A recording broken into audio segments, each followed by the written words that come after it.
I dag skal vi mødes med Kelvin, som står bag Spillerfabrikken. Han arbejder altså med nogle af Danmarks største talenter, og vi skal ud og overraske 2 af hans spillere med noget eliteudstyr. Og så skal vi prøve at finde ud af, hvad han spiller, eller bare generelt, hvad unge talenter gør anderledes for alle andre. Let's go! Enter body, all the girl them go shake their body. They go shake their body. Oluwabona mo gbona feli, they mo gbona feli. You no get money, you take up police. Me I dey love you, Johnny. Så er vi her, langt om længe. Vi sidder med Kelvin. Ja.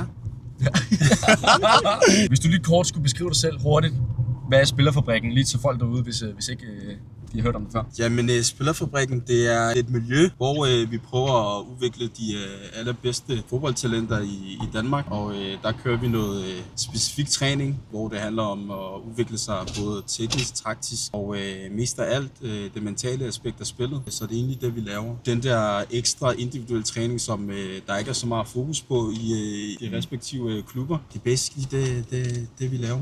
Stil. Hvad med dig selv? Hvor gammel er du? Og hvor er du fra? Kort? Jamen, jeg er 28 år. Født og opvokset i Ghana faktisk. Kom til Danmark, da jeg var 11 år. Så er jeg vokset op i Brøndshøj. Og spiller egentlig selv på Danmarks niveau lige nu. Har spillet en del divisionsfodbold og været inde i FCK. Så det er der egentlig, jeg har min fodbold, hvad kan man sige, erfaringer fra.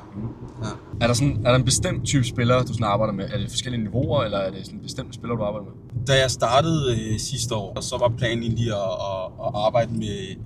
vi skubber til venstre herovre, men sådan er det. Planen var at arbejde med alle forskellige typer spillere, uanset niveau. Men der er egentlig kommet i gang, og nu er jeg også kommet i gang med min træningslicens ude i FCK børnefodbold egentlig. Så fik jeg bare mere mod på mere, og jeg synes lige nu, at det er sjovere at træne nogle af de bedste spillere i landet. Jeg tror, i forhold til mine erfaringer og de ting, jeg ved, og hvad jeg kan bidrage med, så tror jeg, at det er bedst, at det er med nogle spillere, som har et højt niveau og har en drøm om at nå til de største klubber. Ikke?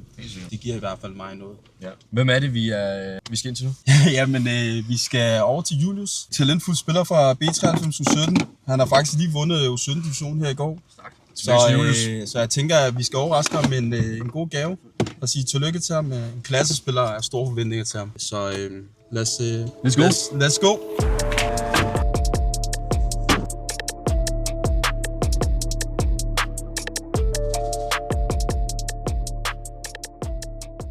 Hvad så, bror, mand? Bror. Tillykke med pokalen i går. Ja, tak for det. Frederik. Julius. Tillykke med pokalen. Ja, tak for det. Vil du lige beskrive dig selv, hvem du er, hvor du spiller? Jamen, jeg hedder Julius. Jeg spiller fodbold i B93 U17, og jeg er offensiv midtbanespiller. Så vi tager bare lidt forskelligt med. Jeg håber, du kan bruge noget af det i hvert fald. Der er noget benskinner, nogle grip socks, nogle minibands også. Er du typen, der normalt går meget op i sådan dit udstyr og sådan nogle ting? Ja, jeg går rimelig meget op i mit udstyr, især nu, hvor min sæson er lige slut, så der bliver brug for en masse udstyr til at holde mig i gang. Det ser bedre ud, når I to står ved siden af hinanden. Jeg ligner bare det. Så står vi herovre. 2 laver de der tårne derovre. Hvad betyder det for dig sådan, at kunne træne ved siden af holdtræning og sådan noget? Jamen, det betyder ekstremt meget jo. Det er der forskellen ligesom bliver lavet, og det er også der Spillerfabrikken ligesom kommer ind i billedet. Og ekstremt god hjælp på vejen til at blive meget bedre teknisk. Hvad med sådan det mentale i det? Det kan jo godt være mentalt hårdt, men man skal også huske på, at fodbold det er jo sjovt, så det er federe at træne fodbold ekstra end at træne styrketræning, vil jeg sige. Det der med sådan holdtræning, det er jo altid fokuseret på det taktiske og kollektiv i virkeligheden, men det der med sådan at gå ud og arbejde ekstra med en specifik træner, hvad har det gjort for dig i den her sæson, også i forhold til at komme i mål med at vinde U17-division? Det har hjulpet ekstremt meget. Nu har det været over en hel sæson, så jeg kunne mærke fra første træning og så til vinterpausen, som er omkring 6 måneder, der kunne jeg mærke en helt ekstrem ændring på mit tekniske niveau og et ekstremt højt overskud til træningen. Når jeg så ser, at det hjælper, så er det noget, der motiverer mig for at fortsætte arbejde og lægge på. En af grunden til, at vi også har valgt at lave det her samarbejde og komme med den her gave til dig, det der med, at det ikke kun er det tekniske og det mentale, det fysiske på banen, men det der med sådan at have styr på det hele, så man ikke skal stå der til kamp eller in preseason og skal finde de dyreste benskinner, som ikke engang holder, og sådan nogle fodboldfreaks, som også vi går op i alle de små detaljer. Så det er egentlig derfor, vi har valgt at komme med den her, og vi håber, at du bliver glad for det. Tusind tak for det. Selvfølgelig, mand. Og held og lykke med ny sæson og sådan noget. Nu er det lidt ferie først. Ses i morgen, ikke? Julius, god mand. Ja. Det må jeg sige. Dygtig spiller. Men Ja, vi skal jo videre. Ja, hvem skal vi over til nu? Vi skal over til Nana. U15 spiller i FC Nordsjælland. Kæmpe stor talent. Altså ham der, han kan nå til en af de største klubber i Europa. Dygtig venstrebenspiller, der spiller midt- og forsvar og venstre bak. Virkelig hypet lige nu. Nu skal vi i hvert fald ud til Brøndshøj, ikke? Mit gamle hud. Og overraske ham lidt med en gave. Så lad os komme afsted. Sindssygt, let's go! Så er der sådan et karaktertræk, en spiller kan have, hvor du tænker, okay, han kan godt blive rigtig god. Helt sikkert. For mig det er mere det der med sådan nysgerrighed. Det der med at være nysgerrig på igen de små detaljer og viljen til at gerne vil udvikle sig og stille en masse spørgsmål. Fordi der er jo rigtig mange spillere, som tror, at de ved alt og har svar til det hele. Jeg vil sige, det er de spillere, som rykker sig rigtig meget. Ja. Som har det der mentale robusthed til hele tiden at udvikle sig og gerne vil blive bedre hele tiden. Det handler også om, at man har personligheden til det. Det er ikke nok at bare være dygtig på banen, men man skal også bidrage med noget personligt til holdet. Hvis du er en fed fyr, som er fokuseret og dedikeret, så tror jeg også, man bliver respekteret. Og så handler det ikke så meget om, at man kan lave Neymar-tricks og jeg ved ikke hvad. Vi er jo alle sammen forskellige, og der er nogen, der er meget bedre teknisk, der er nogen, der er bedre afslutter. Men hvis, lad os sige, at man har en spiller, som har de samme kompetencer som Thomas Müller for eksempel, så er der nogle andre ting, man skal spille på, ikke? Så der er mange forskellige veje til at blive en topspiller, men det handler om at vide og være igen nysgerrighed på de små detaljer. Hvad er det, der kan gøre, at jeg kan komme igennem nåleøjet? Jamen det er det, der er mange veje til det. Også fordi det er jo klart, der er mange unge fyre, der sidder, også mange af vores serier, tror jeg, der sidder derhjemme, så sætter i Lamine, ikke? Som 16-årig lige pludselig bare brager den af i Barca, ikke? Og så sidder og tænker, okay, det er den eneste måde at gøre det på. Men der er jo så mange veje til det. Altså Jamie Vardy for eksempel. Der har været 24 eller sådan noget, før han overhovedet spillede professionelt, ikke? Så der er jo så mange forskellige veje til det, så der er jo ikke noget, der er rigtig forkert. Så det handler også om at sige sådan, okay, hvor kan jeg få mit cut her, ikke? Jo, præcis. Altså helt klart. Jeg skulle ikke have kørt den her vej. Det er multitasking. Ja.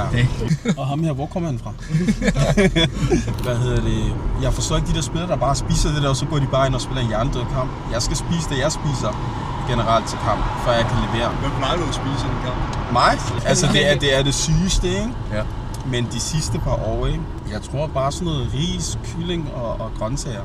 Okay. Ellers så spiser jeg sådan noget... Jeg tror du skulle til at sige et eller andet helt vildt. Ellers, hvis det er en tidlig kamp, lad os sige, vi spiller klokken 1, så spiser jeg bare en bolle med syltetøj og så. Ja. Så er det bare det. Bolle med syltetøj og banan. Hvad med jer? Altså sådan, hvornår startede I med Elita, og hvad var årsagen til, at I gerne vil starte? Jeg synes, det er virkelig et fedt projekt. Det hele startede med, både Frederik og jeg er jo fodboldspillere, og vi ledte selv efter benskinner. Vi synes var fede. Vi spillede begge med sådan nogle planker. Vi kunne ikke finde noget, vi synes var fedt. Og så udviklede vi egentlig bare vores take på en minibenskin, og så er vi også begyndt at kigge på noget. Hvad er det, du vil fedt? Altså, jeg skal finde ud af, hvilken vej jeg skal hen. The entire body, entire body, and the girl them go shake their body, they go shake their body. Oluwabona mo no feli. Der har vi dem. Stjernerne. Hej boys. Hej boys. Ja. Først? Kort forklar. Hvad hedder du? Hvor spiller du? Jeg hedder Nana og spiller venstreback i FC Nordsjælland 15. Jeg hedder Akvar, spiller lidt bag en kant. Ja. Lidt forskelligt. Jeg har en lille gave med. Grip socks her. Benskinner. De der store klodser. Yes! Så nogle bangs. Red Bull, tape. Nu hvor I begge to spiller fodbold og I familie sammen, hvordan prøver I ligesom at rykke på hinanden og ligesom at støtte hinanden i jeres fodboldkarriere? Jeg prøver bare at hjælpe ham med, at hvis der er nogen, der bruger for hjælp til, hvis han spørger om råd. Vi presser hinanden. Når der er ferie, så træner vi sammen. Vi træner også sammen med dig nogle gange. Lige præcis. Ja. Så der er i hvert fald noget konkurrence der, når det er I træner. Han vil jo ikke tabe, og du vil heller ikke tabe jo. Der er jo den der lidt storebror og lillebror duel, ikke? Jo. Ja. Jeg vinder jo tit, men altså...